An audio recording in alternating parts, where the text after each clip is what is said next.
peluang pada saya untuk terlibat dalam bincang rang undang-undang berkaitan dengan membina kanun tata cara jenayah dan akta kanun tata cara jenayah pindaan. Saya bukan seorang peguam yang bahas tadi, semua dua orang tu peguam. Selepas ini mungkin Bukit Gelugur yang juga merupakan peguam yang mempunyai kepakaran tentang undang-undang. Tapi saya bangun untuk bahas, memberikan beberapa pandangan dan juga untuk mendapatkan penjelasan daripada pihak kerajaan, khususnya pada pihak menteri, kerana pindaan ini yang akan berlaku ini antaranya ialah berkaitan dengan Seksyen 13. Seksyen 13 iaitu untuk memasukkan satu pindaan dengan meletakkan obligasi kepada orang awam untuk memberikan maklumat berkaitan dengan apa-apa kesalahan yang dilakukan di bawah kanun keseksaan dan juga dalam undang-undang yang bertulis yang lain. Jadi saya nak dapatkan penjelasan daripada pihak kerajaan. Pertama, sebelum itu saya nak katakan bahawa dari segi orang awam ni, untuk memberikan maklumat kepada pihak berkuasa, kepada pihak kerajaan, kepada pihak berkuasa, kepada pihak polis ataupun pihak-pihak yang akan menjalankan siasatan, tidak sangat bermasalah. Bagi saya tidak sangat bermasalah. Saya fikir dalam dunia moden pada hari ini, keberanian orang awam untuk tampil ke hadapan itu sangat tinggi untuk memberikan kerjasama kepada pihak berkuasa terhadap kes-kes maklumat-maklumat yang berkaitan dengan jenayah yang mungkin akan dilakukan dan berlaku, dan apa-apa maklumat yang berkaitan dengan jenayah. Tetapi persoalannya sekarang ini ialah sejauh mana maklumat yang diberikan itu akan diambil tanggungjawab pula, obligasi oleh pihak kerajaan, pihak AG umpamanya, dalam nak memastikan tindakan harus diambil terhadap mereka. Siasatan harus dibuat, dan kemudian bila siasatan itu dibuat, maka kertas siasatan itu akan dikemukakan kepada pihak AG umpamanya, dan apa obligasi AG. Satu. Yang keduanya, saya nak dapatkan penjelasan di sini ialah masalah undang-undang dalam negara kita ini, Datuk Yang di-Pertua, berkaitan dengan maklumat ini. Apabila kita ada maklumat, tetapi kadang-kadang maklumat itu terhalang untuk kita kedepankan kepada pihak berkuasa dan sebagainya, kerana ada pula undang-undang yang menghalang untuk kita berkongsi maklumat yang berkaitan di bawah undang-undang, di bawah OSA umpamanya. Contohnya, saya katakan bahawa Yang Berhormat Pandan ini bukan orang awam biasa. Dia merupakan ahli parlimen yang terlibat dalam proses pembuat undang-undang dalam parlimen. Dia mendedahkan membuat report polis umpamanya, terhadap kes-kes yang berkaitan dengan yang berkaitan dengan 1MDB dan sebagainya. Dan akhirnya, oleh kerana ada sebahagian daripada kes yang didedahkan itu berkaitan dengan maklumat yang dikategorikan di bawah OSA, akhirnya dia ditahan. Dia ditahan oleh pihak polis, disiasat di bawah OSA. Jadi seolah-olah saya lihat bahawa berlaku satu kontradiksi. Kita nakkan orang tampil ke hadapan untuk mengemukakan maklumat yang berkaitan dengan kes-kes jenayah-jenayah yang berlaku dalam negara kita. Tetapi apabila ada jenayah-jenayah yang dilakukan itu dilindungi oleh akta OSA ini yang menyekat kepada pihak orang awam, hatta ahli parlimen sendiri, untuk kehadapan dalam menyatakan maklumat-maklumat yang berkaitan dengan kes-kes yang berlaku dengan jenayah. Yang keduanya, umpamanya contoh kita katakan dalam kes 1MDB, kes 2.6 bilion umpamanya, dan kes 46 juta SRC dan sebagainya.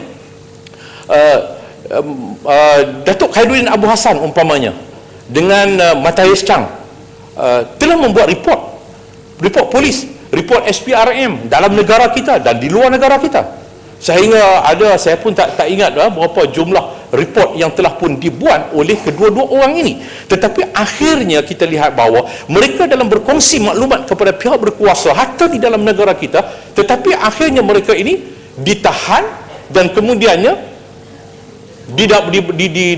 didakwa di bawah sosma dan sebagainya, dan sehingga menyebabkan mereka direman, tak boleh dijamin, sehingga berada dalam penjara di Sungai Buloh. Jadi saya melihat bahawa persoalan di sini, ya Datuk Yang di-Pertua, ialah sejauh mana perlindungan kepada orang yang memberikan maklumat ini harus dilihat supaya tidak berlaku kalau kita lihat bahawa kita nak suruh orang awam tampil ke hadapan dengan penuh tanggungjawab, tetapi kita sendiri dalam perkara-perkara tertentu akhirnya mengambil tindakan kepada orang yang memberikan maklumat terhadap kes-kes jenayah yang berlaku dalam negara kita. Jadi contoh sekarang kalau kita lihat bahawa apa tindakan dan langkah yang dibuat oleh pihak kerajaan sendiri, khususnya pihak AG, saya katakan dari segi tanggungjawab obligasi AG sendiri dalam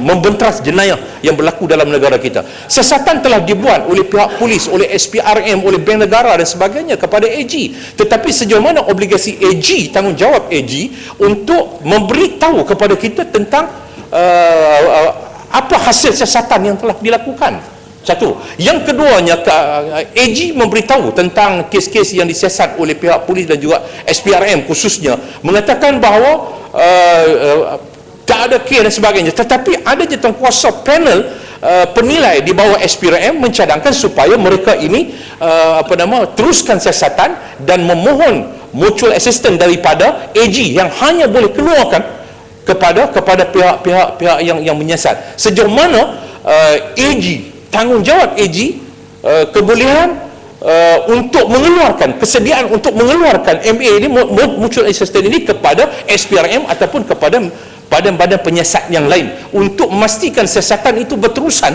yang berkaitan dengan 1MDB. Sekarang ni Datuk Yang di-Pertua, saya kira isu jenayah yang besar dalam negara kita yang boleh memberikan kesan yang buruk kepada ekonomi dan juga kepada integriti negara kita ini ialah isu yang berkaitan dengan 1MDB.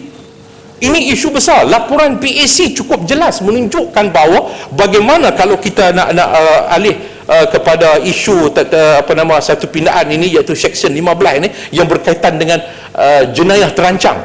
Ini bagi saya 1MDB ini juga merupakan satu yang saya boleh istilahkan sebagai satu jenayah terancang.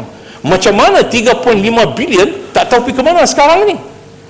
Tak tahu ke mana 3.5 bilion itu disebut dalam dia pakai bol cakap lain. Semangat pakai bol lain. Dia lain lah, dia semangat speaker, Tan Sri speaker. Baik, boleh mohon jelas. Ya, sila. Terima kasih Pukosana. Soal peranan AG ini, sebab kalau kita lihat apa yang berlaku di luar negara, khususnya di Singapura, beberapa warga negara Singapura telah didakwa berkenaan dengan 1MDB dan SRC di bawah money laundering yang melibatkan wang, bukan wang daripada Singapura tetapi wang daripada Malaysia sendiri. Walaupun ada orang didakwa di Singapura, tetapi di Malaysia, tanah air kita, di mana wang kita hilang, tetapi tidak ada sebarang tindakan daripada AG Chamber, daripada pegawai polis dan sebagainya dalam siasatan tindakan tersebut. Bukankah ini satu AG tidak menjalankan tanggungjawab yang sesuai? Pandangan Pukosana. Ya, terima kasih Datuk. Terima kasih rakan saya daripada Gopeng. Saya bersetuju dan itu sebahagian daripada ucapan saya. Sebab itu saya membangkitkan tadi bahawa sejauh mana integriti ketelusan AG dalam nak membenarkan SPRM supaya meneruskan siasatan sehingga memberikan MA kepada mereka untuk membuat siasatan lanjut dengan pihak-pihak yang ada di luar. Sebab itu bagi saya bahawa kes ini, macam saya katakan tadi, satu kes jenayah besar yang boleh menjejaskan masa depan negara.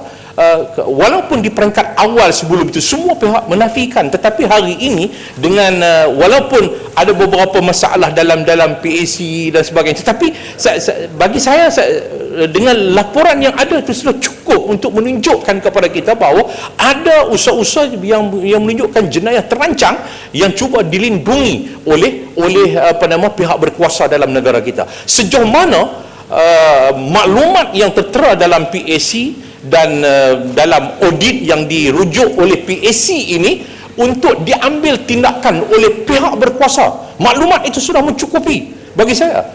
Adakah kita nak sekarang ini kalau kita lihat bahawa Pukosana. tak apa, duduk. Sekejap lah, bagilah sekejap sikit. Sekejap, saya Penjelasan ni. tengok cepat. Bukan soalan, penjelasan. Ya, sila yang Arif Tuan Hakim. Boleh duduk dulu. Pokok senang. Yang pokok senang bercakap ni berkenaan dengan mana ni? Dengan pindaan mana ni? Yang pindaan yang apa tadi? Section 13 bukan? 13. Section 13. Section 13 berkenaan dengan information daripada orang awam. Mana cara yang pokok senang bercakap ni saya tak tahulah. Maknanya ada kena mengena dengan information itu. Sebab kalau yang seolah-olah macam pokok senang bercakap berkenaan dengan kuasa pendakwa raya, kuasa AG.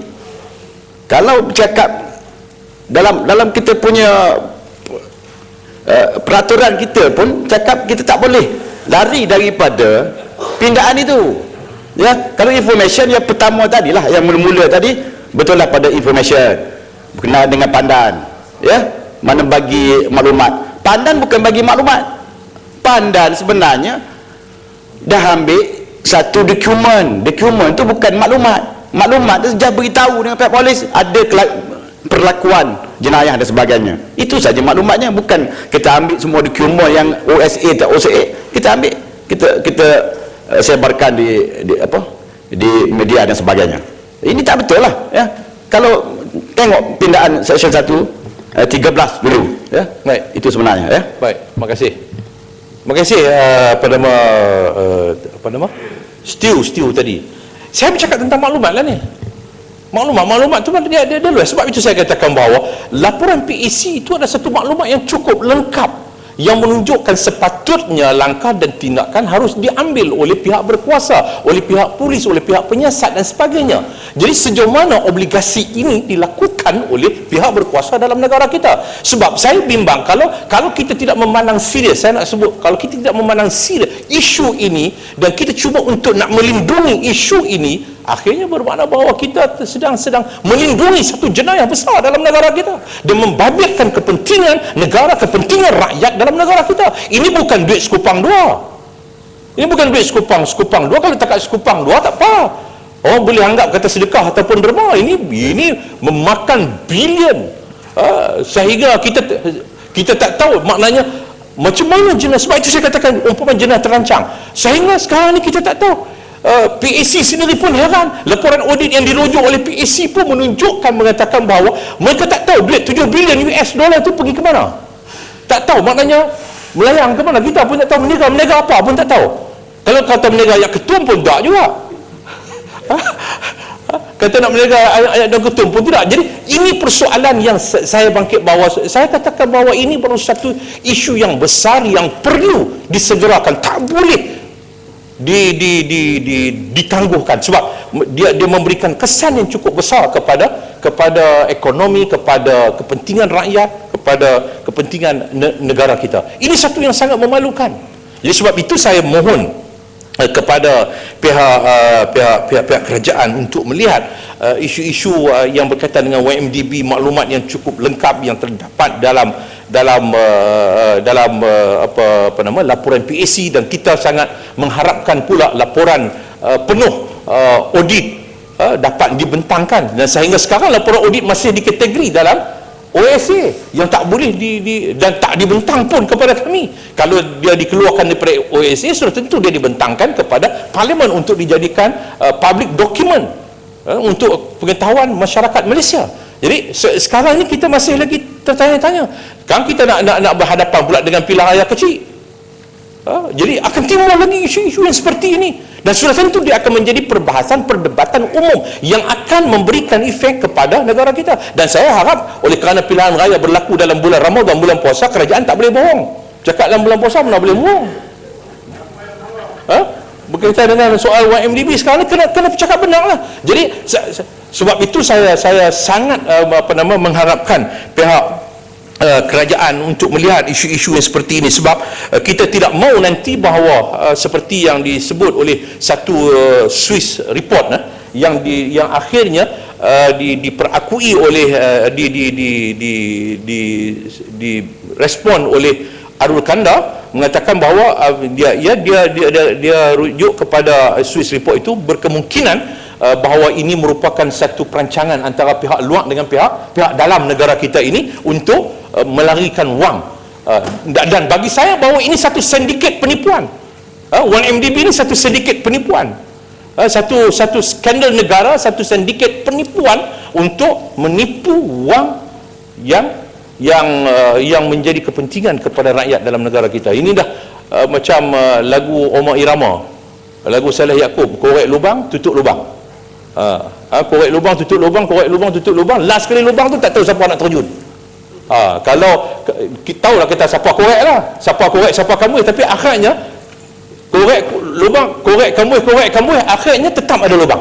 Sebab hak last sekali tak tahu nak kamu mana. Jadi siapa nak jatuh dalam lubang tu? Jadi saya bimbang, kita bimbang bahawa akhirnya yang akan jatuh dalam lubang tu rakyat lah. Pokok Senan tak mana? Ya. Pokok Senan tak mana? Ya. Pokok Senan tak mana? Tang mana sekarang? Tang mana apa? Tang ni. Pokok Senan tang ni. Pokok Senan tang ni, bukan tang mana? Tang ni. Jadi sebab itu bagi saya bahawa isu berkaitan dengan Seksyen 15 ini, jenayah terancang, ini harus dilihat. Adakah cukup sekadar untuk kita memasukkan perkara yang akhirnya tidak melibatkan isu-isu yang berkaitan dengan duit 100 juta KBS umpamanya, 1MDB 2.6 bilion yang membabitkan jenayah terancang. Ini 2.6 bilion termasuk, itu belum lagi campur dengan 7.7 bilion US dollar, maknanya sudah hampir 30 bilion duit tak tahu pergi ke mana. Soalan saya daripada sebelum ini, sidang yang lalu Datuk Yang di-Pertua berkaitan dengan soal duit SRC 42 juta yang masuk dalam akaun peribadi Yang Amat Berhormat Perdana Menteri. Mereka menjawab berasaskan kepada AG menjawab. AG menjawab kata Perdana Menteri tak tahu, kata duit tu masuk. Okey, bila tak tahu, saya nak tahulah bahawa duit tu ada lagi ke ataupun duit tu dibelanjakan. Adakah duit itu dibagi balik kepada SRC? Sehingga sekarang tak diberitahu kepada kita. Dia hanya beritahu kata bahawa AG kata Perdana Menteri tak sedang kata duit itu masuk. Jadi bagi saya bahawa ini satu kita melihat bahawa walaupun pindaan ini untuk mencegah jenayah, tetapi dari segi praktikalnya kita melindungi jenayah.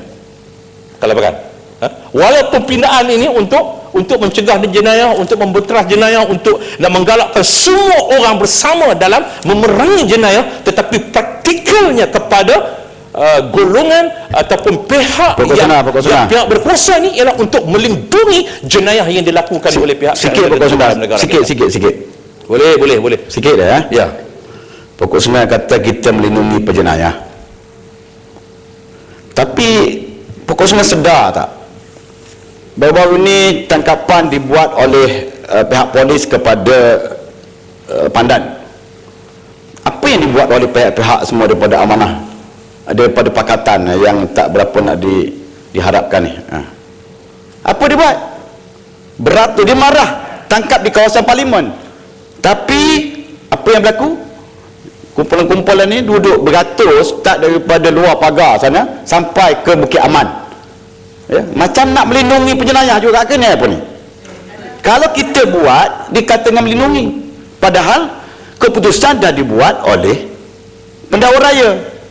Keputusan dia buat, dah apa lagi siasat lagi? Keputusan muktamad dia, dia kuasa dia. Apa kita nak kata lagi? Dengan perbuatan kita ni yang duduk beratus start daripada luar pagar sampai ke Bukit Aman ni, adakah itu juga satu kesalahan? Dan juga melindungi penjenayah yang disebut oleh apa tadi Pokok Senar? Biarlah bercakap, biar adalah sikitnya perasaan. Ini bercakap yang kita kata orang lain buat, kita sendiri pun buat masalahnya. Inilah ini yang hijau pergi tak tahu nak pergi mana ni. Hijau tidak, orang pun tidak ni. Masalah ni susah ni. Dia bercakap ni dalam dua-dua, dia buat tak apa, kita buat tak boleh. Macam itulah maksudnya. Tapi tak faham bahawa yang 1MDB dah selesai, dah habis. Apa lagi nak dia apa? Tak, Yang muktamadnya siapa? Keputusan siapa? Ni bukan keputusan kita sebagai ahli parlimen nak mendesak dan sebagainya. Bukan rakyat nak mendesak. Yang nak mendesaknya mana tak boleh desak dia berdasarkan kertas siasatan. Kena fahamlah. Dalam undang-undang kita jelas. Kertas siasatan, kita baca kertas siasatan. Kalau ada kes adalah, kalau tak ada tak adalah, tutuplah. Ya, Itu saja. Terima kasih. Ini masalah tak faham, bercakap yang tak berapa nak faham ni susah ni. Payah cakap orang kepala sengit ni. Mas. Saya rasa ni lagi sengit, dia tengah-tengah duduk ni. Hijau dengan orange ni lagi Dia sengit. kita Dia tak tahu nak nak melindungi bagaimana. penduduk sebagai salah. penjenayah. Kita nak melindungi orang yang mendedahkan jenayah yang dilakukan oleh penjenayah. 1MDB dah diputuskan. Apa lagi nak lindung? Ya, kapal. Saya bagi kapal pula. Dah diputuskan. Okey. Faham dah. Habis dah. Mana dah Bagi kapal. diputus kata tutup nak korek balik? Mana boleh? Okey, bagi kapal. Apa ni? Tak faham. kapal. Susah lah ni. Ini kapal tak pernah jadi di PP, dia tak tahu. Dia tak pernah jadi pendakwa raya, tak tahu. Yang mana-mana pun, yang mana pendakwa raya kita tahu. Ini pengalaman PPC lah, saya, bukan tentang kapal. Duduklah. Apa? Duduklah Kapal kapal. bukan pendakwa raya. Apa? Salah ke? Duduk dah kata berbual. duduklah. Saya belum habis cakap. DUK duduk. Bahasa Malaysia darjah 1. DUK. Tak masalah. DUK. Jawi saya tak tahu. Siapa Samsung yang tak ada faham tadi. sekarang? Ha. Tak. Sama jugalah dia sebab dia tak faham apa yang dia bercakap. Kalau dia faham apa yang dia bercakap, saya tak kisah, saya tak akan ganggu. Kalau Saya ada jarang jadi mengganggu. speaker lah. Tapi bila atau jadi cakap menteri, benda yang tak betul, memang saya akan ganggu. speaker pun tak layak, menteri pun tak layak duduk. Apa layak tak layak? Kita apa layak-layak ni apa? Bagi tak bagi ni? Tak dah habis dah. Dah, okey, Cakap baik. merapu lah. Okey. Lagi merapu. Dia pun mengaku kata dia mampu.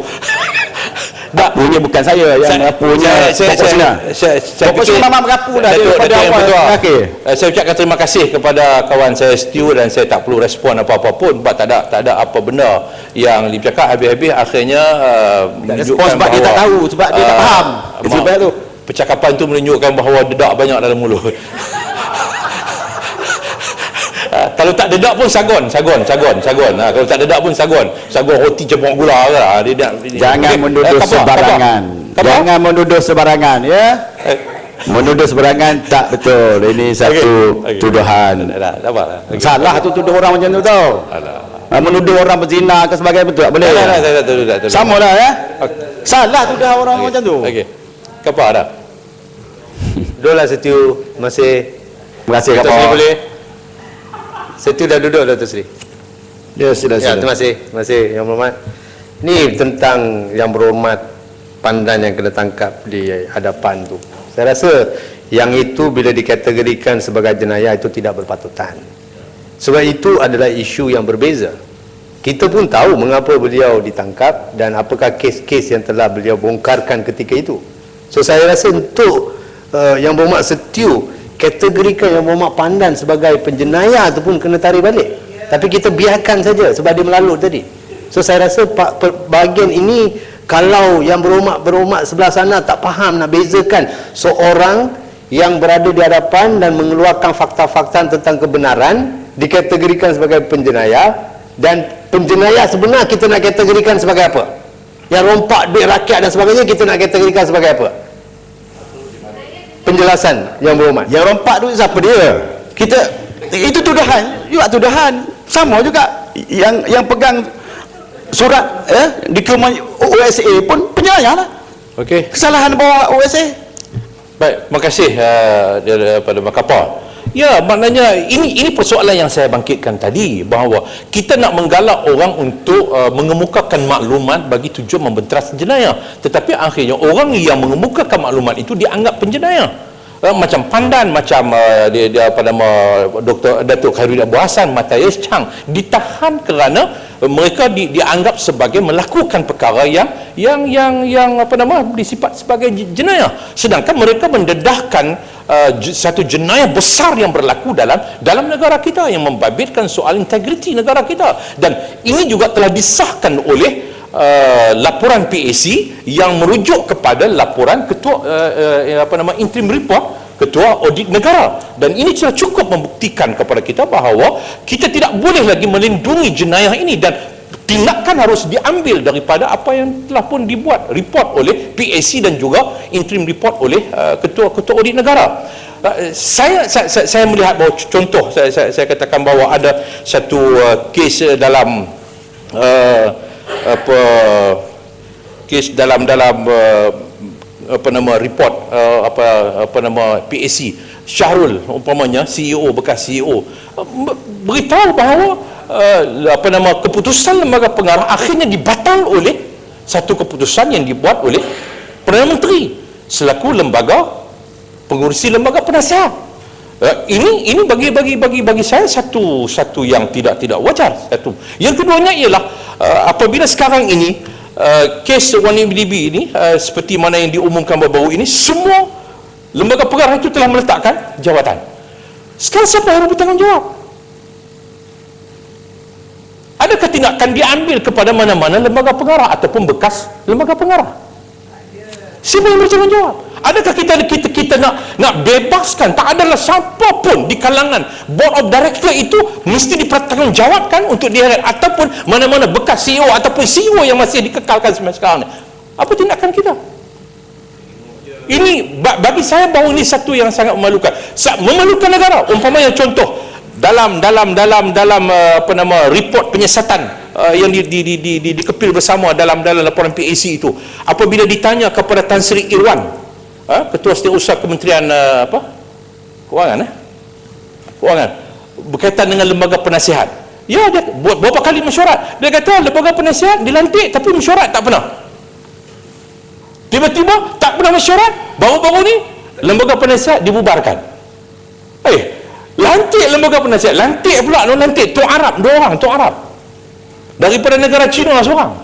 Kalaulah Tok Arab tu siapa-siapa media pitanya, ya Syekh, apa ente ada hadir ke meeting? Tak tahu, ana pun tidak hadir meeting. Sekarang ana telah diberitahu ini lembaga sudah pun dimansuhkan. Tak ke malu? Lantik dia, mesyuarat tak dipanggil, tiba-tiba dimaklum pada dia dimansuhkan. Ini satu yang sangat memalukan. Ini report yang berlaku dalam PAC. Bagaimana Perdana Menteri selaku pengurusi penasihat membuat keputusan tanpa ada nasihat daripada lembaga penasihat? Bagaimana? Ini soal lembaga penasihat itu dimasukkan, itu satu persoalan yang lain. Tetapi di waktu berlaku kes-kes yang berlaku dalam 1MDB ini, pada waktu itu lembaga penasihat tidak difungsi, tidak diperanankan untuk memastikan satu nasihat yang betul kepada Perdana Menteri. Ini bermakna bahawa Perdana Menteri membuat keputusan tanpa mendapat nasihat daripada lembaga penasihat melalui mesyuarat lembaga penasihat, kerana perakuan Tan Sri Irwan mengatakan bahawa lembaga penasihat tidak pernah bermesyuarat.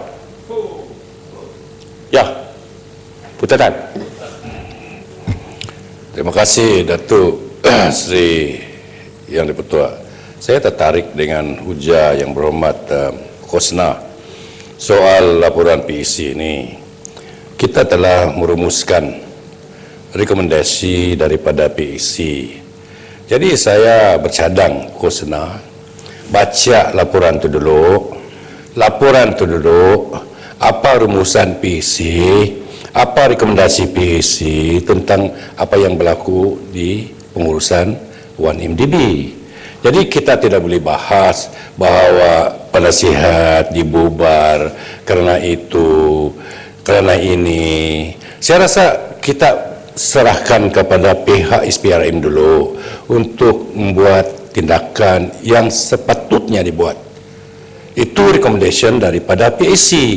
Kita di dalam Dewan ini kita tunggu dulu supaya apa yang diambil tindakan oleh pihak yang bertanggungjawab penyiasatan itu.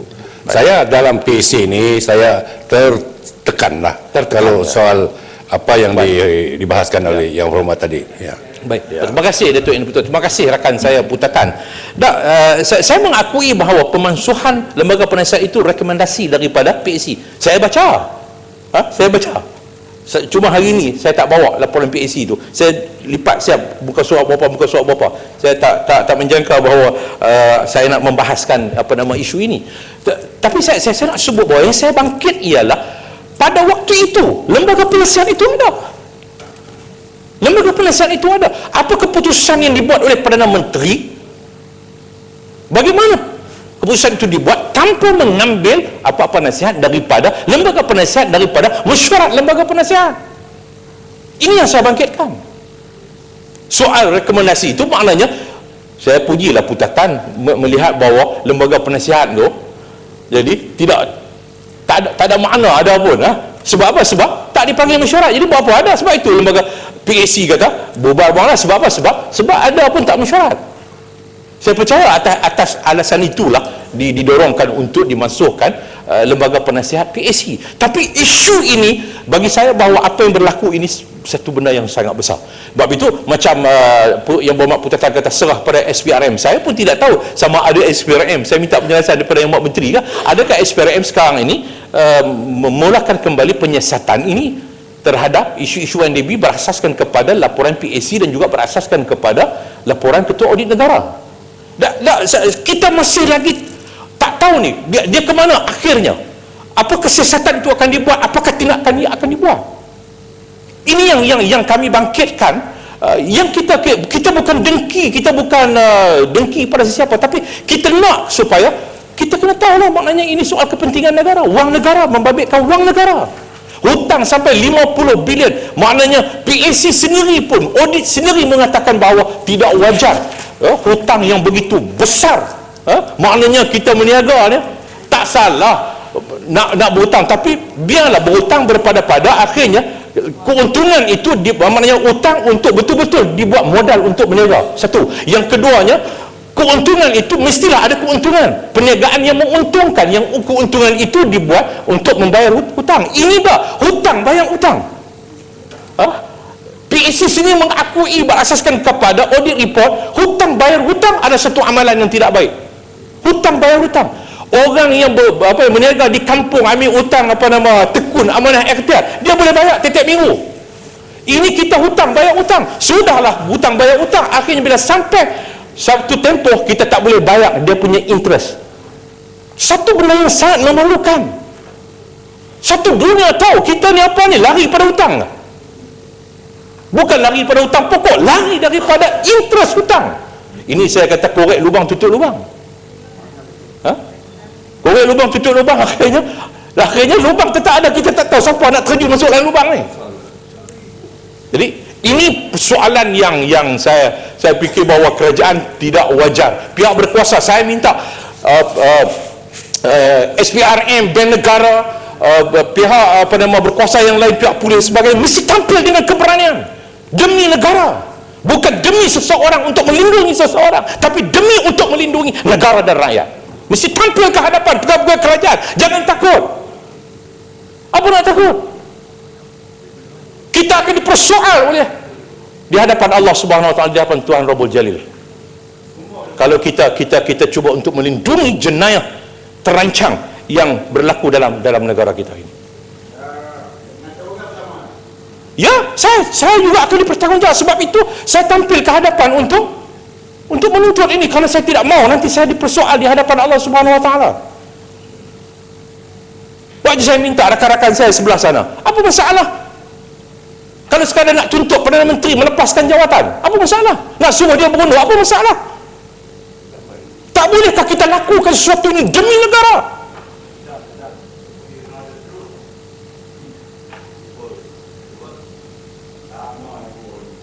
Ya, saya cakap serius betul, ini keadaan negara kita ni cukup kritikal, sangat kritikal sekarang ini. Dunia sedang memerhati kita. Orang lain boleh ambil tindakan seperti mana disebut oleh Gopeng tadi. Singapura ambil tindakan kepada beberapa orang atas kes pengubahan wang haram. Wang itu datang daripada Malaysia. Tiba-tiba kita tak ambil tindakan kepada siapa-siapa. Tak ada siapa yang bersalah, tak ada siapa yang boleh dipertanggungjawabkan. Pelik.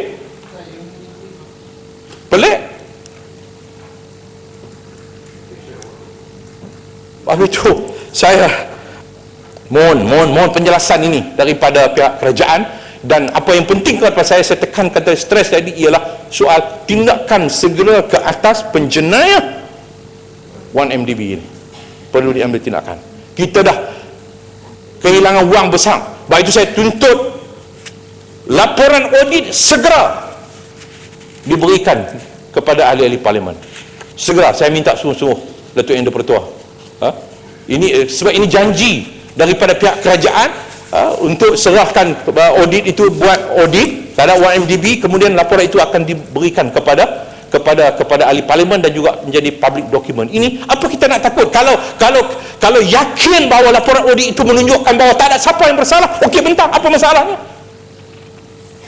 Jadi saya harap sungguh-sungguh daripada pihak kerajaan, pihak menteri memberikan penjelasan kepada saya dalam isu-isu yang saya bangkit, dan saya tidak bertolak ansur dalam hal-hal yang berkaitan dengan 1MDB berasaskan kepada laporan PAC yang Putatan juga terlibat dalam membuat penyiasatan melalui PAC. Saya ucapkan tahniah kepada Putatan dan juga kepada rakan-rakan dalam PAC yang berani membongkar skandal negara, skandal besar negara, skandal yang bertujuan untuk melindungi jenayah dan penjenayah yang dilakukan oleh pihak tertentu dalam negara kita ini. Sekian, terima kasih. Ya, Tasik Gelugu. Bukit Gelugu.